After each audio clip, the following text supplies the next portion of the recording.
Okay, we're gonna run it back. All right, y'all. After I had filmed Healing Isn't a Full-Time Job, Spirit hit me with, you don't have to earn rest. And I had to come and tell y'all. And so we are back on the couch. And welcome. Hello, you beautiful souls, and welcome back to the couch, my favorite place to have conversations that probably start off a little unhinged, but somehow end up making us question our entire existence. And this is the pathway to understanding. I have a question like, why is it that sitting down for 20 minutes can suddenly make us feel guilty? You know, like you finally have a free Saturday, and instead of enjoying it, your brain starts making a to do list. I mean, like laundry, emails, meal prep, organize the closet, clean the baseboards. I mean, vacuum, watch the dog. Because apparently today is the day that the baseboards become the enemy. And if you do absolutely nothing, there's that tiny little voice that whispers, you should be doing something productive. But why? Who taught us that? Why are we like that? Because rest has become a reward, and I don't know where we went wrong along the way. Like, I actually think millennials struggle with rest, and we struggle with permission. Somewhere along the way, rest stopped being a basic human need and became something you earned. I'll rest after I do these emails, or I'll clean, or after I finish work, or after I lose weight, or after I heal, after everyone else is okay. Then I'll rest. Then I'll rest. Except there's always another after. Like a few episodes ago, like when I talked about I hadn't relaxed in years, the more I sat with that, the more I realized it wasn't just about taking vacations or sleep or just talking about existing. Just my nervous system has gotten so used to being on that stillness felt suspicious. And my body was like, girl, I mean, we're going to start throwing things at you because you're not getting it. And it's just like, what am I forgetting? What should I be doing? Who needs something? Even while I'm watching TV, sometimes my brain is planning tomorrow. Even while I am reading, I'm thinking about content ideas. Even while I'm relaxing, I'm trying to optimize my relaxing, and like I'm making a checklist for rest. And that is insane. That is so insane. Our productivity has become our personality, and our I think our generation inherited this weird message that our value is our output. And when we think about who raised us, we had to do the things, be the things. Even in society said, go to school, get the degree, pull yourself up by your bootstraps. And our value was placed on our output. How busy we are, how many degrees we have, how many clients, how many followers, how many businesses, do you own a home, how much money do you make, you making an impact? Everything is measurable. And when everything becomes measurable, we start measuring ourselves, and suddenly nothing, doing nothing feels like being nothing. And that's dangerous because human beings were never meant to be machines. We are not robots. We cannot replace our batteries. Even our healing became productivity. And last week's episode, like, just thinking of healing becoming another project. Let's read another book. Let's journal again. Let's do another podcast. Let's do another meditation. Let's do some more shadow work. Let's nervous system exercise, another course, another certification. And I mean, don't get me wrong. Like, I love learning. I would tell people that I would be a professional student. And y'all know I stay buying books. I mean, my TBR is basically a public library at this point. But there comes a point when consuming more healing becomes another way to avoid living. Like always being in preparation, preparation, and preparation. Now I'm here to tell you, my ancestors told me that I need to be visible, that I got to get out there and put myself out there because that is what is keeping me from where I truly want to be. And so avoiding doing that is keeping me from that integration of the healing because I'm doing all of these things. But for what? If no one is ever going to get to benefit from them.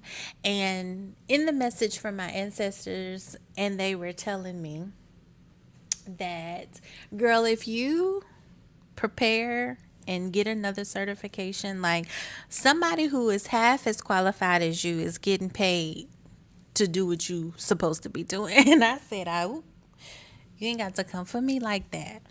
And that was the reality check because I don't need another self-help book, another certification. Like, no, no, no. Like, healing should make your life bigger, not keep you sitting in the room waiting to become fixed. When you get to a certain space, then you can do it. No, go live the life. Then it was like, because, my downloads, what if rest isn't lazy? Here's the question I've been wrestling with. What if rest isn't something that you earned? What if it's something that you required because you're alive? And that perspective shift for me, like trees rest, animals rest. I mean, if you're a bear, you hibernating.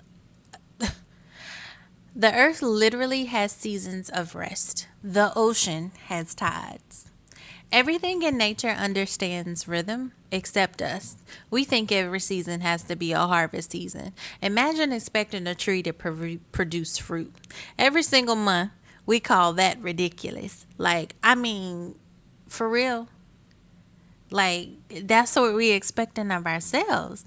Be for real. So my experiment lately, I've been trying something different. Like when I catch myself feeling guilty for resting, and I'll like when my mind immediately goes, what should I be doing? What would feel nourishing right now? And I'm usually checking in with like, dang, have I drank water? Ooh, I just brought these new passion fruit pour-ins. Let me try those. Like, have I ate? Like, oh yeah, I was kind of hungry. Like, sometimes like being able to just read the room of what's going to feel nourishing for me. It's exactly why I created my hobby card. I mean, I got my paint by numbers on there. I got my markers on there. I got my coloring books. I even got an activity book. I got a book that I'm reading. Like, and sometimes it's not reading. Sometimes it is yoga. Sometimes it's sitting outside. Sometimes it's calling my friends. Sometimes it's taking a nap. Now, I have a problem with that. It'd be too, I feel like I'm going to miss something. I'm going to miss living my life if I take a nap. So I've been learning to just do absolutely nothing. I've been learning to sit in the quiet. I've been watching Nat Geo documentaries on, lately it's been octopus because there are some interesting creatures and it's just nice and calming. Kind of like the cartoons today are just too much, bouncing all over the place. There's all these thousand things going on, all of these colors. Yeah. Anything with the ocean, cool, calm, and collected. And these are the moments that just help show me how to show up better, like for myself, reading the room with myself. Because maybe the reason that we're exhausted isn't because we're doing life wrong. It's just we've been carrying the belief that our worth has to be proven every single day. And I don't know about you, but I am done waking up owing the world productivity. You don't have to justify your existence. You don't have to earn kindness. You don't have to earn peace. And you surely don't have to earn rest. So, before you leave today, I want you to sit with this question. If no one could judge you, what would rest actually look like for you? Not a vacation, not sleep, not catching up, like real soul deep exhale kind of rest. And honestly, if I were to answer that question, it probably would look like being able to travel, being immersed in nature, and even when I say travel, like a new park, a new local spot, but being immersed in nature, having my toes in the dirt, that is truly what would make me exhale. And maybe that's where healing has been trying to lead me all along, back to nature. So I invite you to think about that for you, because maybe that's where healing has been trying to lead you. Thank you for hanging out with me here on the couch. If this conversation resonated with you, send it to someone who needs permission to slow down.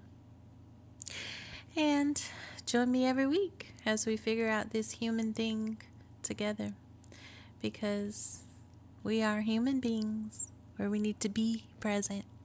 So until next time, take care of yourself, be gentle with yourself, and keep finding your own pathway to understanding.